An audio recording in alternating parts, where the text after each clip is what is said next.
Hello friend, welcome to my channel Mavika Shukla DElEd study. I hope आप सभी अच्छे होंगे। मेरे चैनल पर डीएलएड फर्स्ट सेमेस्टर और सेकेंड सेमेस्टर के सभी सब्जेक्टों की वीडियो मिलती हैं और जिसमें फर्स्ट सेमेस्टर के सभी सब्जेक्टों की वीडियो प्लेलिस्ट में मैंने अरेंज वे में प्लेलिस्ट बना दी है, जो कि आप लोगों को अरेंज वे में मिल जाएगी। और सेकेंड सेमेस्टर की मैथ की जो भी मैंने क्लास ली हैं उनकी भी मैंने प्लेलिस्ट बना दी है, और जो भी आगे जिन भी सब्जेक्टों की मैं क्लास लूँगी, जो भी आप लोगों के साथ मैं सेकेंड सेमेस्टर का जो भी सिलेबस डिस्कस करूँगी, उन सब की भी मैं प्लेलिस्ट बना दूँगी। आप लोगों को वो मेरे चैनल पे मिल जाएगी। मेरे टेलीग्राम चैनल की लिंक दे रखी है, आप उससे जाकर उससे भी जुड़ जाएँ। और जो मेरी जीमेल आईडी है वो भी मैंने आप लोगों को शेयर की है। जो भी वीडियो से या जो भी क्वेश्चन से जुड़े हुए डाउट हो वो आप लोग मेल कर सकते हैं मुझे, तो मैं उन पर डिस्कस करूँगी। और आप लोगों को मेरे चैनल की वीडियो अच्छी लगे और उनसे थोड़ी भी हेल्प होती है तो प्लीज़ मेरे चैनल को लाइक करें, सब्सक्राइब करें, कमेंट करें और अपने जो भी कॉलेज ग्रुप हैं उनमें से मैं शेयर करें, ताकि और भी बच्चों की हेल्प हो सके। तो चलिए देखते हैं आज मैथ की अगली क्लास। तो चलिए देखते हैं आज की वीडियो में हम समझते हैं अपवर्तक। हेडिंग है अपवर्तक। तो इसकी डेफिनेशन है कोई संख्या जिन जिन संख्याओं में पूरी विभाजित हो जाती है वे संख्याएं उस संख्याओं की अपवर्तक संख्या कहलाती है। कोई संख्या जिन संख्याओं में पूरी विभाजित हो जाती है वे संख्याएं उस संख्याओं की अपवर्तक संख्या कहलाती हैं। एग्जाम्पल देखते हैं। जैसे दो की अपवर्तक संख्या क्या है? एक है। एक से कट जाएगा पूरा और दो से कटेगा। 6 की अपवर्तक संख्या है 6, एक से कटेगा, दो से कटेगा और 3 से कटेगा और 6 से कट जाएगा, स्वयं से भी कटेगा। 15 की अपवर्तक संख्याएं क्या क्या हैं? 15 की अपवर्तक संख्याएं होती हैं 15 की अपवर्तक संख्याएं हैं 1, 3, 5, 3 5 15, 5 3 15 और 15 1 15 होती हैं। और वैसे ही 69 की होता है 1, 3, 23 और 69। और 84 का 1 से और 2 से भी हो जाएगा, 3 से भी ये कट जाएगा, विभाजित हो जाएगा। 4 से भी विभाजित होता है, 6 से भी, 7 से भी, 14 से भी और 21 से भी और स्वयं से भी। ऐसे ही 5 की अपवर्तक संख्याएं कौन कौन सी हैं? 5 की अपवर्तक संख्याएं 1 है, 5 है। 10 की अपवर्तक संख्याएं कौन कौन सी होती हैं? 1 होता है, 2 होता है, 5 होता है, 10 होता है। 12 की अपवर्तक संख्याएं होती हैं 1 होती है, 2 होती हैं और 3 होती हैं। 4 है, 6 है, 12 है। 12 की 1 है, 2 है, 3 है, 4 है, 6 है, 12 है। ये कुछ अपवर्तक संख्याएं थी जो मैंने देखी थी।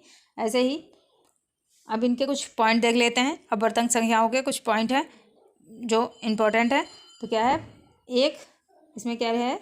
एक प्रत्येक संख्याओं का अपवर्तक है। एक जो होता है 1 जो है वो प्रत्येक अंकों का अपवर्तक होता है। सेकेंड में है, दूसरा पॉइंट है प्रत्येक संख्या स्वयं का अपवर्तक होती हैं। प्रत्येक संख्याएं स्वयं का अपवर्तक होती हैं। थर्ड है, किसी दी गई संख्या के अपवर्तक की संख्या सीमित होती है। किसी दी गई संख्या के अपवर्तक की संख्या सीमित होती है। चौथा है, किसी संख्या का प्रत्येक अपवर्तक उस संख्या से छोटा या उसके बराबर होता है, लेकिन बड़ा नहीं होगा। छोटा तो हो सकता है लेकिन बड़ा नहीं होगा। जो भी संख्या होती है उसका अपवर्तक छोटा हो सकता है, छोटा हो सकता है, बराबर हो सकता है, लेकिन बड़ा नहीं हो सकता है। जैसे 20 का अपवर्तक 1 है, 2 है, 4 है, 5 है, 10 है, 20 है। लेकिन ये कहो अगर 20 का अपवर्तक 21 हो जाए या 22 हो जाए या 25 हो जाए तो नहीं होगा। तो 20 का अपवर्तक होते हैं 20 जो है संख्या 1 से कटेगी, 2 से कट जाएगी, 4 से कट जाएगी, 5 से कट जाएगी, 10 से कट जाएगी और 20 से स्वयं से कट जाएगी। तो किसी भी संख्या का प्रत्येक अपवर्तक उस संख्या से छोटा होता है, उसके बराबर होता है, या फिर उसके छोटा होगा या उसके बराबर होगा, लेकिन बड़ा नहीं हो सकता है। हमने अपवर्तक देखे थे। अब अपवर्तक क्या होते हैं ये समझा था। और अब हम देखते हैं अपवर्तक गुणज। अपवर्तक गुणज क्या होते हैं, तो इसकी डेफिनेशन देखते हैं। अपवर्तक गुणज किसी संख्या में प्राकृतिक संख्याओं 1 2 3 4 5 प्राकृतिक संख्याएं जो होती हैं वो 1 से लेकर इन्फिनाइट तक होती हैं, 1 से इन्फिनाइट तक होती हैं। तो प्राकृतिक संख्याओं से गुणा करने पर उस संख्या के विभिन्न गुणज या अपवर्तक प्राप्त होते हैं। क्या है, किसी संख्या में प्राकृतिक संख्याओं 1 2 3 अनंत तक इन्फिनाइट में गुणा करने पर उस संख्या के विभिन्न गुणज या अपवर्तक प्राप्त होते हैं। एग्जाम्पल देखते हैं, जैसे 24 है अपवर्तक गुणज है, और 12 अपवर्तक है। 24 जो है अपवर्त गुणज है, और 12 इसका अपवर्तक है। 12 इसका अपवर्तक है और 2 इसका अपवर्त्य है। 24 अपवर्त्य गुणज है और 12 इसका 12 दूनी 24। तो 12 जो होता है वो अपवर्तक है, 24 का 12 अपवर्तक होता है, गुणे 2 जो है वो अपवर्त्य है। ये इसका एग्जाम्पल है। ये 24 है, 24 का अपवर्त्य गुणज 24 अपवर्त्य गुणज है, बराबर 12 जो है वो अपवर्तक है और 2 अपवर्त्य है। एक और एग्जाम्पल देखते हैं, 20 जो है इसमें 20 अपवर्त्य है, 20 जो है वो अपवर्त्य है, और 20 का 4 जो है वो अपवर्तक है, क्योंकि 4 से ये कट रहा है तो 4 इसका अपवर्तक है और 5 अपवर्त्य है। 5 जो है वो अपवर्त्य है, यहाँ पे या होगा अपवर्त्य है। अब आगे देखते हैं, ऐसे ही 15 का अपवर्त्य 3 गुणे 5 होगा अपवर्तक, और 15 का अपवर्तक होंगे, 15 के अपवर्तक होंगे 1 3 5। 1 से 15 जो है 1 से कट जाएगा, विभाजित हो जाएगा, 3 से कट जाएगा, 5 से कट जाएगा, तो 15 के अपवर्तक होंगे 1 3 5, और अपवर्त्य होंगे 3 गुणे 5। अपवर्तक 1 3 के गुणज या अपवर्त्य होते हैं 1 का, और 3 का अपवर्त्य होते हैं 3 होता है, 6 होता है, 9 होता है, 12 होता है, 15 होता है, 18 होता है। यहाँ पे देखिए 3 का अपवर्तक 1 होगा, 3 हो गए, और 3 के गुणज या अपवर्त्य होंगे 3 होगा, 6 होगा, 3 होगा, 6 होगा, 9 होगा, 12 होगा, 15 होगा, 18 होगा। ये इसके 3 और 9 के अपवर्त्य हैं। 5 का अपवर्तक 5 के अपवर्तक होंगे 1 होगा, 5 होगा, और 5 के गुणज या अपवर्त्य होंगे, गुणज या अपवर्त्य को गुणज भी कहते हैं और अपवर्त्य भी कहते हैं। तो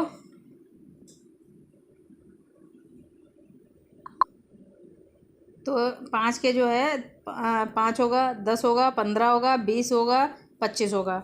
ऐसे ही 7 के अपवर्तक होंगे 1 होगा, 7 होगा, और 7 के गुणज जो होंगे 7 होगा, 10 होगा, 21 होगा, 28 होगा और 35 होगा। सॉरी ये 10 नहीं होगा, सॉरी यहाँ पे 10 नहीं होगा, 14 होगा। तो 7 का गुणज जो है 7 होगा, 14 होगा, 21 होगा, 28 होगा, 35 होगा। ऐसे ही 16 के अपवर्तक होंगे 1 2 4 8, और 16 के गुणज या अपवर्त्य होंगे 16 32 48 64 80। ये इसके गुणज होंगे। आगे देखते हैं, आगे क्या है, एक नोट है, ये लिख लीजिए आप लोग, और आप लोग जो भी मैं ये वीडियो बनाती हूँ उसमें जो भी नोट्स हैं आप लोग अपने हैंडराइटिंग से अपने नोट्स तैयार करते रहिए, ताकि ये नोट्स जो हैं आगे चल के आप लोगों के पेपरों के टाइम पे आप लोगों की काफ़ी हेल्प करेंगे। तो आप लोग प्लीज़ अपने नोट्स बनाते हुए चलिए, और जब भी पेपर आए तो इनकी मल्टीपल टाइम रिवीजन भी करते रहिए। एक बार अगर वीडियो देखने में ना समझ में आए तो 2 बार देखिए, 3 बार देखिए, मल्टीपल टाइम देखते रहिए, ताकि मैथ में कोई बैक ना लगे। आप लोगों से मैं फिर कह रही हूँ, प्लीज़ आप लोग अपने नोट्स बनाते चलिए, और मेरे चैनल पे जो वीडियो हैं आप लोगों को उनसे अगर थोड़ी भी हेल्प हो तो प्लीज़ मेरे चैनल को लाइक करें, सब्सक्राइब करें, कमेंट करें। तो चलिए आगे देखते हैं ये नोट्स में क्या है। पहला पॉइंट है कोई संख्या, इसमें पहला पॉइंट क्या है, कोई संख्या अपने प्रत्येक अपवर्तक का अप्रत्यय होगी। मतलब कोई भी संख्या अपने प्रत्येक अपवर्तक का गुणज होगी, गुणज या प्रत्यय होगी। दूसरा पॉइंट है किसी संख्या का प्रत्येक अपवर्त्य उस संख्या से बड़ा या उससे उसके बराबर होगा। मतलब जो है कोई भी संख्या है उसका प्रत्येक अपवर्त्य उस संख्या से बड़ा या उसके बराबर होता है, छोटा नहीं होगा, छोटा बिल्कुल नहीं होगा।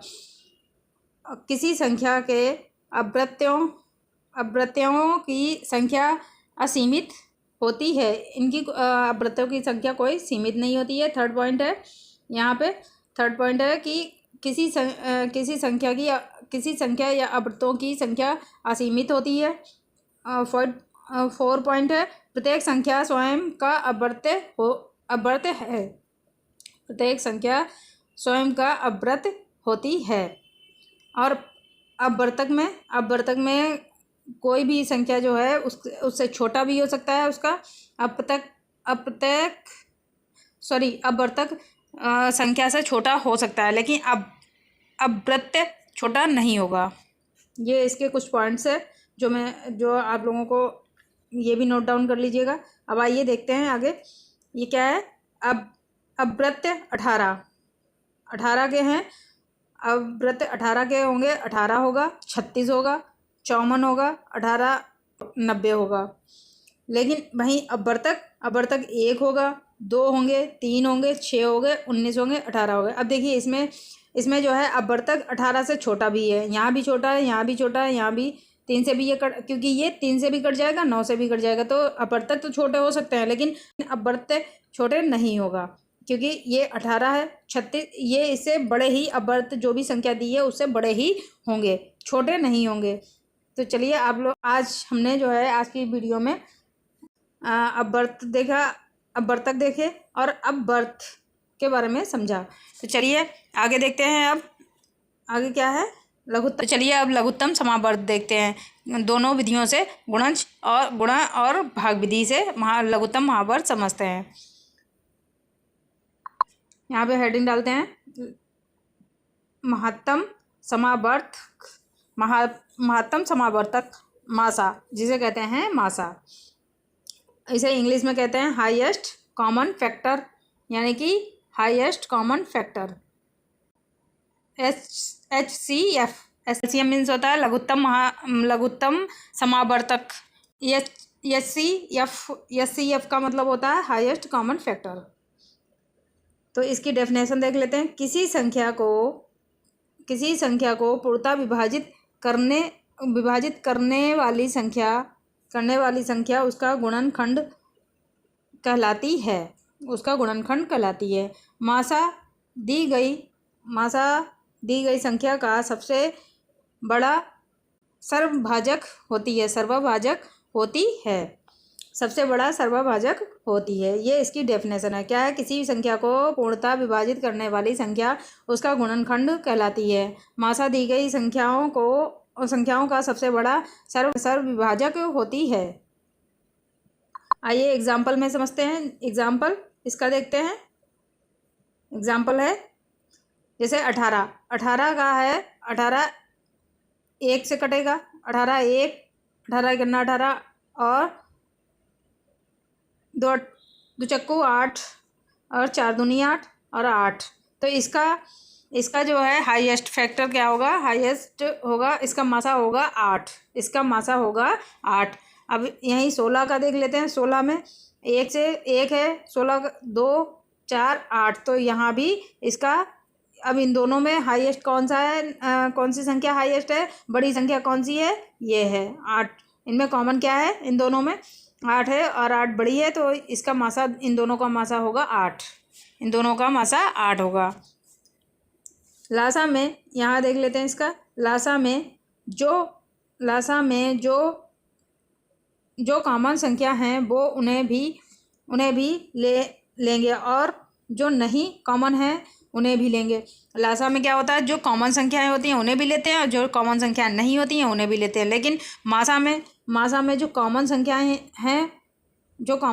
हैं वही लेंगे, उन्हीं के पेयर बनाएंगे। जैसे जो कॉमन संख्याएं होती हैं उन्हीं के पेयर बनाएंगे और जो बड़ी संख्याएं होंगी उन्हीं के पेयर बनेंगे और उन्हीं को लेंगे।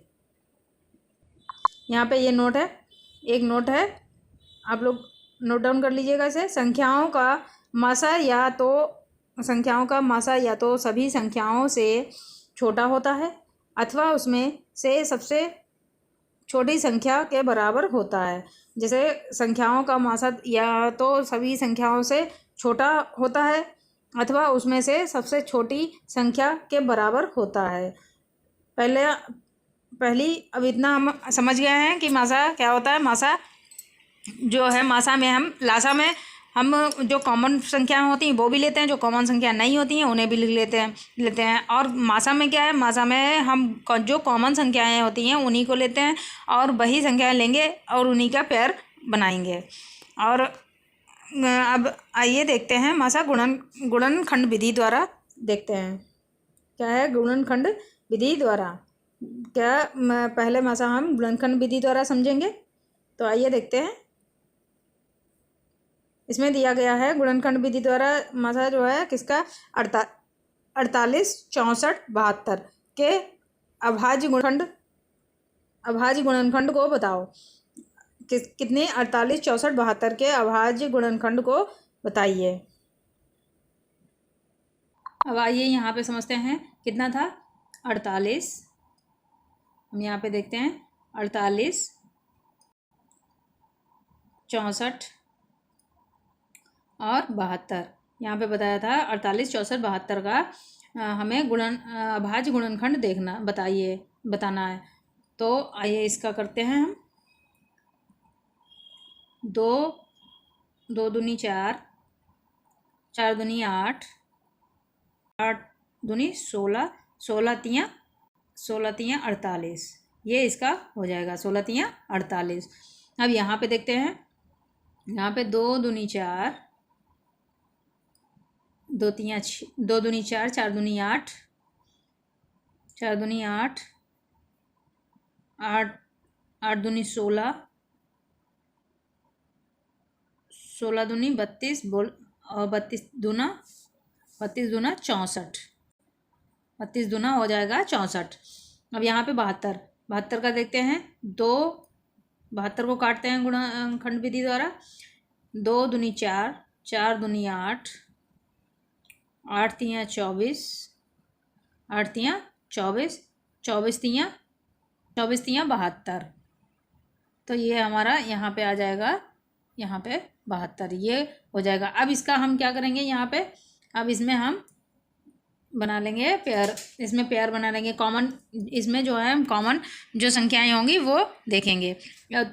तो इसमें कॉमन संख्याएं क्या है, यहाँ भी 2 है, यहाँ भी 2 है, यहाँ भी। तो ये क्या, ये एक कॉमन संख्या है, एक ये कॉमन संख्या है और ये है। अब यहाँ पे इसमें तो दो जगह 2 जो है यहाँ पे तो है, लेकिन नीचे 3 है, तो यहाँ पे ये कॉमन नहीं है और इसमें भी नहीं है। तो हम क्या करेंगे, ये जो कॉमन संख्या हैं हम इन्हें ले लेंगे, इनके पेयर बना लेंगे। ये हमने इनके 2 पेयर बना लिए, 3। अब यहाँ पे हम इसका लिख देंगे 2 गुणे 2 गुणे 2। अब 2 दूनी 4, 4 दूनी 8। तो हमारा इसका क्या होगा, हमारा इसका ये अभाज्य गुणनखंड कितना निकलेगा, अभाज्य गुणनखंड इसका 8 होगा।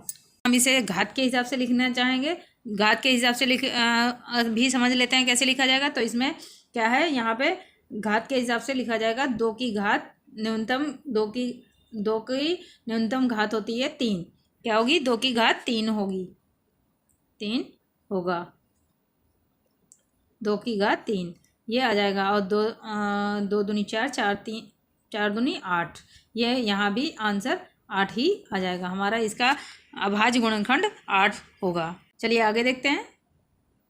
देखिए यहाँ पे समझ लीजिए आप लोग, इस तरीके से ये हमने इसके पेयर बना लिए। यहाँ पे ये इसके जो है पेयर बना लिए थे। और यहाँ पे है 2 की न्यूनतम घात, 2 की न्यूनतम घात मासा, मतलब घात या मासा 2 की घात 3 है। बराबर मासा होगा बराबर 8। ये हमारा आंसर आ गया। चलिए अगला क्वेश्चन देखते हैं। अगले क्वेश्चन में क्या कह रहा है, 182 और 192 का मासा गुणनखंड विधि द्वारा ज्ञात करो। गुणनखंड विधि द्वारा। और आप लोग पेपरों में जैसे वहाँ पे बताया जाएगा कि आप लोगों को वहाँ पे बताया जाएगा कि गुणनखंड विधि द्वारा या भाग विधि या जो भी क्वेश्चन दिया जाएगा उसमें बताएंगे कि गुणनखंड विधि द्वारा बताइए या भाग विधि द्वारा।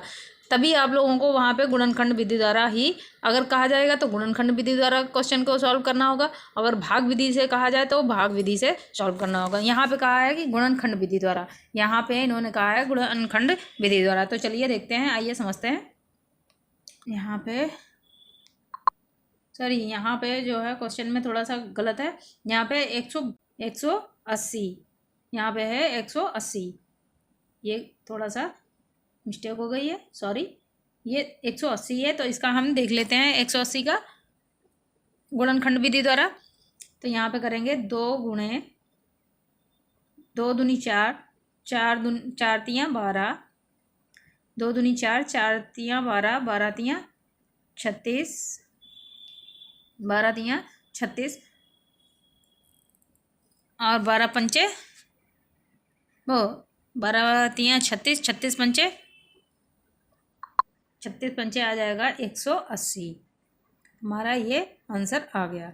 2 दूनी 4, 4 तियाँ 12, 12 तियाँ 36, 36 पंचे 180 आ गया। अब यहाँ पे देखते हैं 192 में 2 दूनी 4, 2 दूनी 4, 4 दूनी 8, सॉरी 2 दूनी 4, 4 दूनी 8, 8 दूनी 16, 16 दूनी 32, 2 दूनी 4, 4 दूनी 8, 8 दूनी 16, 16 दूनी 32, 32 दूना 64, 64 तियाँ 92, 192, 64 तियाँ 192, ये हमारा आ गया। अब इसमें हम क्या करेंगे, अब इसमें हम जो है जो भी कॉमन संख्याएं हैं वे देखेंगे, उनके हम पेयर बना लेंगे। तो यहाँ पे कॉमन क्या है, यहाँ पे कॉमन है और एक ये कॉमन है। अब यहाँ पे नीचे तो 2 हैं लेकिन ऊपर नहीं है, तो हम क्या करेंगे, यहाँ पे इसका कर लेंगे, यहाँ पे 2 गुणे 2, 2 गुणे 2 कर लेंगे, या फिर हम लिख लेंगे 2 की घात 2,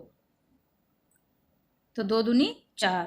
तो हमारा इसका कितना आ जाएगा, इसका मासा कितना होगा, इसका मासा 4 होगा, मासा हमारा 4 होगा। ये हमारा आंसर आ गया, इसका हमारा आंसर आ गया 4। अब यहाँ पे दूसरा क्वेश्चन हम समझते हैं, जैसे कि ये है, हम ले लेते हैं संख्याएं 24, 40 और 60। ये संख्या हमने ले ली, इनका हम गुणनखंड विधि द्वारा इनका मासा निकालेंगे गुणनखंड विधि द्वारा। तो यहाँ पे देखते हैं 2 दूनी 4, 4 दूनी 8, 2 दूनी 4, 4 दूनी 8, 8 तियाँ 24, ये आ गया। अब यहाँ पे 40 का देख लेते हैं, 40 का गुणा करेंगे 2 दूनी 4, 4 दूनी 8 और 8 पंचे 40, यहाँ पे आ जाएगा हमारा 8 पंचे 40, ये निकल आया। अब यहाँ पे 60 का देखते हैं, 2 दूनी 4, 4 दूनी 8, नहीं 2 दूनी 4, 4 तियाँ 12, 12 पंचे 60, 12 पंचे 60, ये हमारा यहाँ पे आ गया। अब इनका हम इनमें जो कॉमन होगा उसके हम पेयर बना लेंगे। तो इनमें कॉमन क्या है, हम उसका पेयर बना लेंगे। तो इसमें कॉमन है ये 2 हैं और ये एक 2 है, और यहाँ पे तो 2 हैं लेकिन नीचे 3 है, तो यहाँ पे यही होगा। तो हमारा मासा बराबर 2 गुणे 2, तो 2 दूनी 4, यहाँ भी हो जाएगा हमारा 4। और यहीं पे अगर एलसीएम देखना है, हमें इसका एलसीएम निकालना हो इन दोनों उसका संख्याओं का, तो हम इसका एलसीएम देखेंगे।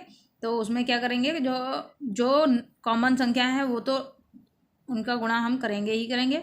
2 दूनी 4, 2 दूनी 4 दूनी 8, और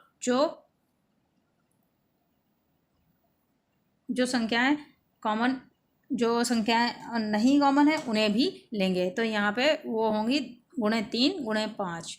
ये हम उन संख्याओं को भी ले लेंगे तो 2 दूनी 4, 4 दूनी 8, 8 तियाँ 24, 24 पंचे 120। तो हमारा यहाँ पे एलसीएम आ जाएगा 120 और मासा निकलेगा 4। इसे कहते हैं हाईएस्ट कॉमन फैक्टर। इसका हाईएस्ट कॉमन फैक्टर होगा HCF 4 होगा और एलसीएम 120 होगा। चलिए अगला क्वेश्चन देखते हैं। देखिए यहाँ पे हमने ये अपने नोट्स में पहले ही किया हुआ था सॉल्व, तो यहाँ पे देख लीजिए आप लोग। यहाँ पे इसका ये है, ये आंसर आ गया था हमारा, मासा निकला था 4। और दूसरा जो क्वेश्चन था उसमें भी उसका देख लेते हैं। आइए, उसका जो है एलसीएम जो था हमारा 24, 40, 60 का एलसीएम जो था हमारा 120 था। और यहाँ पे HCF बराबर 2 गुणे 2 बराबर 4 था। क्या था? 4 था यहाँ पे। अब अगला क्वेश्चन देखते हैं। अगले क्वेश्चन में है 144, 240, 198 का मासा व लासा गुणनखंड विधि द्वारा ज्ञात करो। गुणनखंड विधि द्वारा ज्ञात करो। कितना? 144 का और 144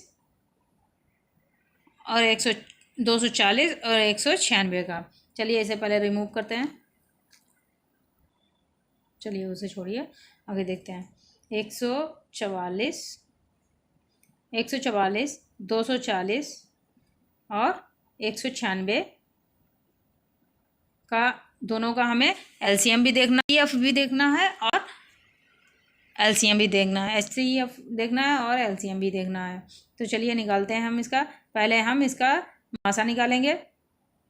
तो 2 दूनी 4, 2 दूनी 4, 4 दूनी 8,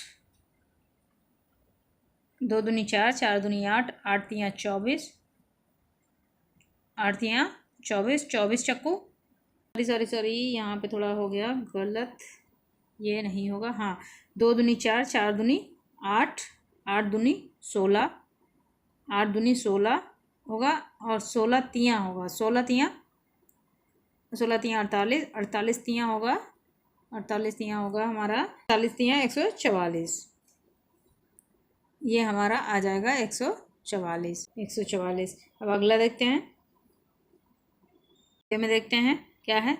इसे भी काटते हैं। 2 दूनी 4, 2 दूनी 4, 4 दूनी 8, 4 दूनी 8, 8 दूनी 16, 16 तियाँ नहीं, 2 दूनी 4, 4 दूनी 8, 8 दूनी 16, 16 दूनी 32 और 32 तियाँ 66, 66 पंचे 240, 66 पंचे 240। ये हो गया। अब 90 का देख लेते हैं हम। 2 दूनी 4, 2 दूनी 4, 4 सते 28 और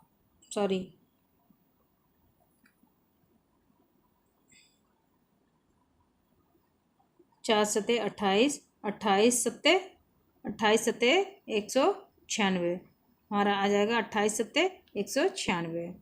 अब इसमें जो कॉमन है, कॉमन हम देख लेते हैं। पहले हम इसका मासा निकालना है, तो हम इसमें क्या करेंगे, कॉमन का जो भी कॉमन संख्याएं होंगी उनके पेयर बना लेंगे। तो इसमें कॉमन संख्या क्या है? यहाँ भी 2 है, यहाँ भी 2 है, यहाँ भी 2 है। एक ये कॉमन है इसमें और एक ये कॉमन है, ये कॉमन है और एक यहाँ। तो 2 2 हैं दोनों में, लेकिन यहाँ पे 7 है तो ये नहीं है।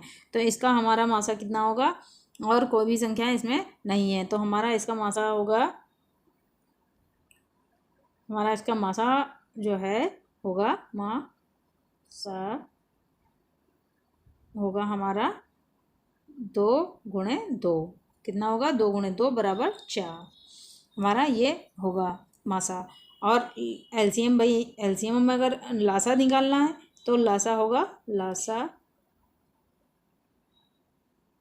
लासा बराबर इसमें 2 गुणे 2 कितने बार है यहाँ पे? जिसमें सबसे ज़्यादा होगा हम वो संख्याएं देखेंगे। तो यहाँ पे जो है सबसे ज़्यादा यहाँ पे है 2 गुणे 2 गुणे 2 गुणे यहाँ पे 3 होगा, गुणे 3 3 और गुणे 5 गुणे 7 अब गुणे 7 ये होगा। अब यहाँ पे हम कर लेंगे 2 दूनी 4, 4 दूनी 8, 8 दूनी 16, 16 तीन 48, 48 पंचे 48 पंचे हो जाएगा 240, 240 सत्ते 240 सत्ते 1680, 1680 1680 1680 सत्ते आ जाएगा हमारा। क्वेश्चन देखते हैं। ये क्वेश्चन जो है आप लोगों के लिए मैंने ये वही क्वेश्चन है जो पेपरों में पूछे गए हैं और पेपरों में आए हुए हैं। तो मैंने सारे वही क्वेश्चन यहाँ पे सॉल्व करवा रही हूँ जो पेपरों में इससे पहले आ चुके हैं। तो आइए ये वाला क्वेश्चन देखते हैं। ये है वह बड़ी से बड़ी संख्या जिससे 125 वह बड़ी से बड़ी संख्या जिसमें 125 और 125 और 44 को भाग देने पर प्रत्येक दशा में 1 बचे। चलिए ये भी सॉल्व करते हैं। क्वेश्चन फिर से पढ़ते हैं। वह बड़ी से बड़ी संख्या जिसमें 125 25 और 94 को भाग देने पर प्रत्येक दशा में 1 शेष बचे। यहाँ पे ये 44 नहीं है, 94 है। यहाँ पे ये 94 है। चलिए देखते हैं, यहाँ पे समझते हैं इसे। तो हम पहले क्या करेंगे, यहाँ पे बताया था 125 जो 125 और क्या बचे 1 शेष बचे। प्रत्येक दशा में 1 शेष बचे तो इसमें शेष कहा है तो हम क्या करेंगे, इसे माइनस कर देंगे। तो यहाँ पे माइनस कर लेंगे तो आ जाएगा 124। 125 में से 1 घटाएंगे तो आ जाएगा 124। और यहाँ पे कितना है 94 है, उसमें से 1 घटाएंगे तो कितना आ जाएगा यहाँ पे हमारा, यहाँ पे आ जाएगा 93। अब इसे हम भाग विधि से अब इसे हम मासा इसका भाग विधि से निकालेंगे। अब हम भाग विधि से आप लोगों को क्वेश्चन समझाएंगे। तो यहाँ पे कितना आ गया था, 125 में से 1 शेष घटा दिया तो यहाँ पे 124। अब 124 का हम पहले 124 का 93 से भाग दे लेंगे, 93 से काटेंगे इसे तो आ जाएगा 93 करना 93। यहाँ पे हम 93 काट देंगे, 1 बचेगा। यहाँ 12 में से 9 जाएंगे तो यहाँ पे 12 में से 9 गए 3 बचे। अब हम इसे कर लेते हैं। अब 93 31 शेष आएगा 31। अब 31 का 93 से कर लेंगे, भाग देंगे 93 से। तो यहाँ पे 31 तियाँ 93 आ जाएगा, 31 तियाँ 93। तो हमारा पूरा कट जाएगा। तो हमारा मासा क्या निकलेगा, हमारा मासा रहेगा प्रत्येक हमारा इसमें मासा होगा 31। क्या होगा 31। ये हमारा आंसर निकल आएगा। ये है, देखा आप लोगों ने कितना इजी है निकालना। बहुत ही इजी क्वेश्चन आते हैं पेपरों में, लेकिन हम नहीं कर पाते हैं वो इस वजह से क्योंकि हमारा रिवीजन नहीं होता है, हम नहीं करते हैं। इस वजह से कई सारे सवाल ऐसे बच्चों के होते हैं। एक तो टाइम की वजह से, टाइम बहुत कम मिलता है आप लोगों को।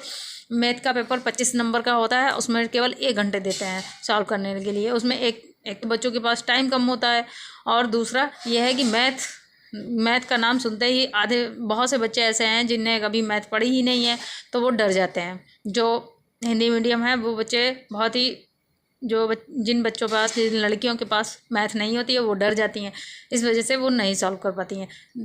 वैसे क्वेश्चन बहुत ही इजी होते हैं। बहुत कुछ ही क्वेश्चन 1-2 ऐसे होते हैं जो आउट ऑफ सिलेबस का 3rd सेमेस्टर या 4th सेमेस्टर का डाल देते हैं 1-2 क्वेश्चन।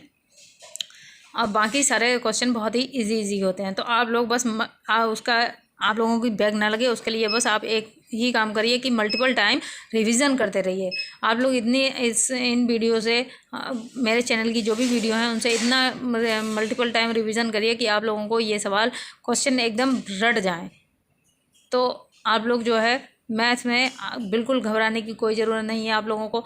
बस आप लोग थोड़ा अपना जो है मल्टीपल टाइम रिवीजन करते रहिए बस, और आप लोगों की मैथ में बैक नहीं लगेगी। चलिए अगला देखिए। आज के लिए हम यहीं तक रखते हैं। अब इसके आगे की कल की वीडियो में देखेंगे। और आप लोग को अगर मेरे चैनल की वीडियो अच्छी लगे तो प्लीज़ लाइक करें, सब्सक्राइब करें, कमेंट करें और शेयर करें अपने जो भी कॉलेज ग्रुप है, ताकि और भी बच्चों की हेल्प हो सके। चलिए bye, take care, bye bye.